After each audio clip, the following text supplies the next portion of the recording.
Olá, meus irmãos, boa noite. Eu vou gravar aqui uma breve explanação acerca do nosso estudo da Escola Dominical deste domingo, tá? Nós vamos estudar a lição 24, por que foi necessário que Cristo, o Redentor, morresse. Por que que a morte de Jesus foi necessária? Por que que para que Jesus nos salvasse, por que que para que Jesus nos redimisse dos nossos pecados, ele deveria necessariamente morrer? Tá bem? Essa é a nossa pergunta. Eu até lancei já essa pergunta no último estudo, na classe dos adultos, e até o irmão Emanuel comentou, né, usando 1 Coríntios 15, ele respondeu, né, que Paulo fala que se Jesus não ressuscitasse, a nossa fé é vã, tá? Ótimo, está correto. Mas isso não responde à nossa pergunta, tá? A ressurreição de Jesus é necessária porque ele morreu. Mas a nossa pergunta aqui é por que que é necessária a morte de Jesus? Por que que a vida, os ensinamentos de Jesus, o amor de Jesus, a moral, a moralidade de Jesus, por que que isso em si não era suficiente para a nossa salvação? Por que que a morte era necessária? Tá bem? Esse estudo, depois eu vou virar a câmera aqui para você acompanhar um pouquinho, mas a primeira coisa aqui é entender o que a Bíblia fala acerca da consequência do pecado. Tá? Então nós temos um texto base, que é Colossenses 1, 21 e 22, mas aqui os professores, especialmente, eu acho que vai ser o irmão Emanuel e a irmã Tamires, se não me engano, eles vão começar perguntando onde que na Bíblia mostra que a consequência do pecado é a morte. Sabe? Provavelmente todo mundo vai se lembrar de Romanos 6, 23. O salário do pecado é a morte. Mas quando a gente olha para o Antigo Testamento, a gente vai ver muitas referências também ligando o pecado à morte, tá? Que a morte é consequência do pecado, que a morte é o preço do pecado. Na Bíblia, a gente não vai ver exatamente essa expressão. A gente vai ver muito uma expressão que é derramamento de sangue, né? Hebreus, por exemplo, Hebreus 9 vai dizer que sem derramamento de sangue não há remissão de pecado, tá? A expressão derramamento de sangue é sinônimo de morte. A Bíblia fala derramamento de sangue não no sentido de eu cortar o meu braço e sangrar, e o meu sangue derramar. Quando fala de derramamento de sangue de alguém, está falando da morte dessa pessoa. Então, Hebreus 9, 22. Né? Hebreus 9, 22. Sem derramamento de sangue não há remissão de pecados. Em outras palavras, sem a morte não há remissão de pecados. A primeira indicação que a gente tem isso na Bíblia é lá em Gênesis, no comecinho, lá em Gênesis capítulo 2, quando Deus vai alertar Adão e Eva para que eles não pequem. No versículo 17, Deus fala assim: mas não coma da árvore do conhecimento do bem e do mal, porque no dia em que dela comer, certamente você morrerá. Tá? Não peque, em outras palavras, é isso. Não peca, não me desobedeça, né? Não contraria a minha vontade, porque no dia em que você pecar, você morrerá. Tá? Então, a Bíblia vai fazer essa ligação muito clara. Depois, eu marquei aqui, ó, Levítico 17, 11. Pois a vida da carne está no sangue, e eu dei a vocês para fazerem propiciação por si mesmos no altar. E o sangue é o sangue que faz propiciação pela vida. Tá? Por que o povo de Israel não podia comer o sangue do animal? Porque o sangue foi dado como propiciação pelo pecado. Tá? Então o sangue, na cultura aqui do povo de Israel, era sagrado, porque ele foi dado a Deus para o povo para propiciação pelo pecado. Tá? Ou seja, o pecado só é expiado mediante a morte de alguém. Tá? No caso aqui, no contexto do Antigo Testamento, há a morte de um animal. Mas esse animal, depois a própria Bíblia vai mostrar em Hebreus, que o sangue de bodes e carneiros não pode expiar pecados. Tá? Então, por quê? O sangue desse animal apontava para aquele que morreria, para que assim os pecados fossem perdoados, que é Cristo. Tá? Quando João Batista fala lá em João capítulo 2, né, olhando para Jesus e fala: este é o Cordeiro de Deus que tira o pecado do mundo, João Batista já está ali, de certa forma, profetizando que Jesus morrerá pelos nossos pecados. Por quê? Porque era isso que o Cordeiro fazia. Né? O Cordeiro Pascal, a função do Cordeiro Pascal era morrer. Nós podemos dizer que a função de Jesus é morrer. Jesus veio ao mundo para morrer pelos nossos pecados. Então, quando alguém pergunta por que a morte de Jesus era necessária?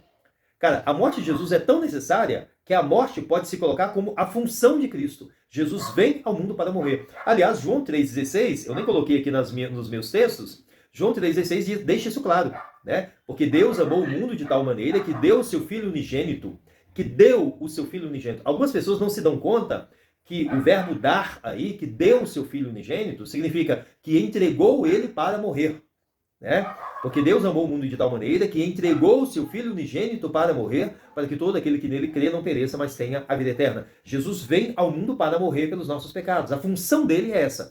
E isso fica claro quando João Batista fala: eis o Cordeiro de Deus que tira o pecado do mundo. Isso fica claro também, João, eu falei que era João capítulo 2, é João capítulo 1, né? João 1, 29. Isso fica claro também em Romanos 5, 8, né? Mas Deus prova o seu amor para conosco em que Cristo morreu por nós, sendo nós ainda pecadores, né? Todo o amor de Deus, todo o plano de redenção se condensa, se focaliza, tá? Na morte de Jesus Cristo. Então, resumindo, antes de eu apresentar aqui o texto, resumindo, a Bíblia deixa claro que o pecado leva à morte, que o pecado tem preço de morte, que o pecado exige a morte. Se Jesus vem tomar sobre si os nossos pecados, então ele precisa morrer, tá? Como a consequência do pecado é a morte, e Jesus toma sobre si os nossos pecados, então ele precisa morrer como castigo pelo pecado, tá? Isaías vai mostrar que Jesus sofre o nosso castigo, né? O castigo que nos traz a paz estava sobre ele. Que castigo é esse? A morte. Né? Porque a morte é o castigo pelo pecado. Então por que Jesus precisava morrer? Porque ele tomou sobre si o nosso castigo. O castigo que, né? A redenção está exatamente nisso, em ele tomar sobre si o nosso castigo, a punição pelo pecado e nos salvar, de tal modo que a morte não tem mais poder sobre nós. Amém? Tá? Eu vou virar a câmera aqui e vou mostrar um pouquinho mais de perto aqui a nossa lição, mas resumidamente vai ser isso. Ok, vamos lá então. Então, aqui, essa aqui é a nossa lição, né? Pergunta 24, por que foi necessário que Cristo, o Redentor, morresse? Eu já fiz aqui algumas anotações, inclusive nos textos que vão relacionar pecado à morte, tá? Romanos 6, 23, Gênesis 2, 17, Hebreus 9, 22, Hebreus... Na verdade, todo o capítulo 9 e 10 de Hebreus vai trabalhar essa temática, né, do sangue, do sacrifício de Jesus por nós. Números 35, 33, Levítico... Certinho, tá? Então, ou seja, vários textos que vão trabalhar isso, além de Colossenses 1, 22. Mas vamos aqui, a resposta, tá? Então, os professores aí que vão dar o estudo, né, começam perguntando e deixa o pessoal responder. Por que você acha que foi necessário que Jesus morresse na cruz, tá bem? A resposta aqui começa, como a morte é o castigo pelo pecado, Cristo morreu voluntariamente em nosso lugar para nos libertar do poder e da pena do pecado e trazer-nos de volta para Deus. Por sua morte substitutiva e de expiação, somente ele nos redime do pecado e obtém para nós perdão dos pecados, justiça e vida eterna, tá bem? Essa expressão aqui, ó, como a morte é o castigo do pecado, ficaria melhor em como a morte é a consequência do pecado, tá? Lembrando de Romanos 6, 23, né? O salário do pecado é a morte, tá? Ou seja, a consequência, o resultado do pecado é a morte. Ou então, a gente pode dizer, como o pecado só pode ser perdoado mediante a morte, né? O pecado só pode ser satisfeito mediante a morte, tá bem? Fica muito claro, então, que é pela morte de Jesus que nós somos salvos. Isso fica claro em Colossenses 1, 22 e 23, né? 21 e 22, né? E a vós outros também, que outrora eres estranhos e inimigos de Deus, inimigos do entendimento, pelas vossas obras malignas, agora, pois, vos reconciliou no corpo de sua carne, mediante sua morte, para apresentar-nos perante ele santos, inculpáveis e irrepreensíveis, tá? Jesus nos salva mediante a sua morte, tá? A mesma coisa que está aqui, né? Por sua morte substitutiva e de expiação, tá? Jesus não nos salva pelos seus ensinamentos, pelo seu amor, pela sua moralidade. Nós somos salvos mediante a morte de Jesus Cristo, tá bem? Por quê? Porque a morte de Jesus é que satisfaz o castigo pelo pecado, né? Que satisfaz a consequência pelo pecado. Como diz Gênesis 2:17, quando você pecar, você morrerá. Né? Ou seja, a morte é a consequência. Se Jesus toma sobre si os nossos pecados, a morte é a consequência, certo? Então a primeira coisa aqui nesse estudo é entender biblicamente, tá, o peso do pecado, a consequência do pecado. Muitas vezes a gente se esquece disso. A gente ignora isso. A gente pensa que o pecado é só um ato de desobediência que, como Deus nos ama, ele nos perdoa. Não. Todo pecado tem preço de sangue. Todo pecado tem preço de morte. Tá? Todo o nosso pecado custou a morte de Jesus Cristo na cruz do Calvário, porque sem a morte nós não poderíamos ser redimidos. Né? O Cordeiro Pascal só é Cordeiro Pascal se morre. Não é? Quando João fala para Jesus, em João, né? Eu dei caneta que falha, tá? Em João 1:29, tá?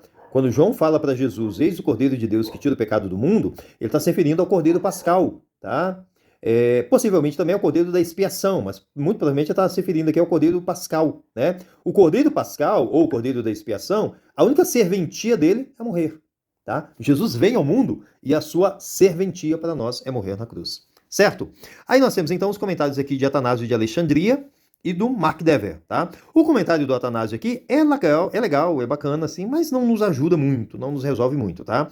Ele vai trabalhar aqui que Jesus morre porque ele toma um corpo como o nosso, sabe? Que é um corpo propenso à corrupção da morte, tá? Ele entregou seu corpo à morte no lugar de todos, oferecendo-se ao Pai, tá? Isso, eu gostei desse detalhe aqui, para a gente lembrar que a morte de Jesus é uma oferta, tá?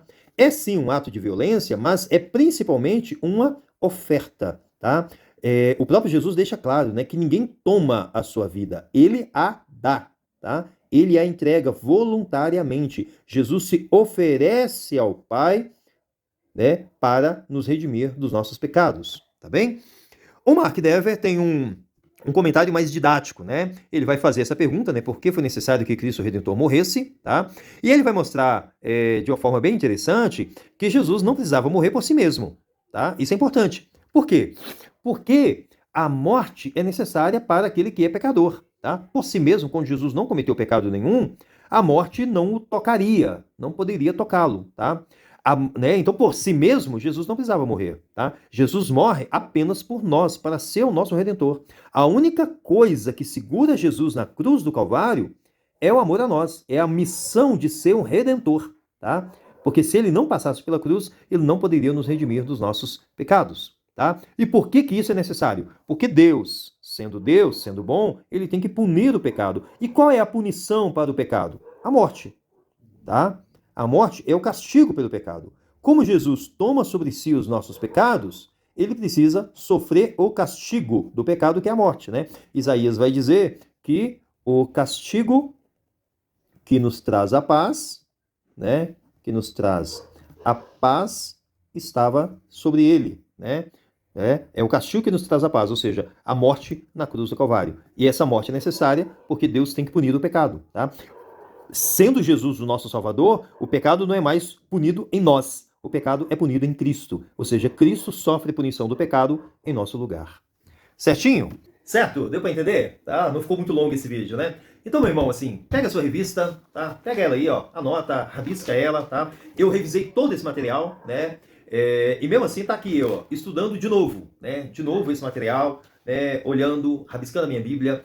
Esse material, essa lição vai nos ajudar muito a compreender melhor a profundidade do nosso pecado, a tragédia que é o nosso pecado e a maravilha que é o ministério de Jesus como nosso Redentor, a obra que Jesus realizou na cruz do Calvário, certo? Então estude a sua lição e vá na EBD, tá? Esteja lá, vários irmãos têm deixado de ir à EBD, tá? Começa às 5h30 da tarde, às 17h30, vai lá, chega um pouquinho antes, chega uns 5 minutos antes, depois a gente tem um café bacana, tá? E você tem aquele momento de comunhão com a gente para nós começarmos o nosso culto às 19 horas, certinho? Conto com você, espero você lá, que Deus te abençoe.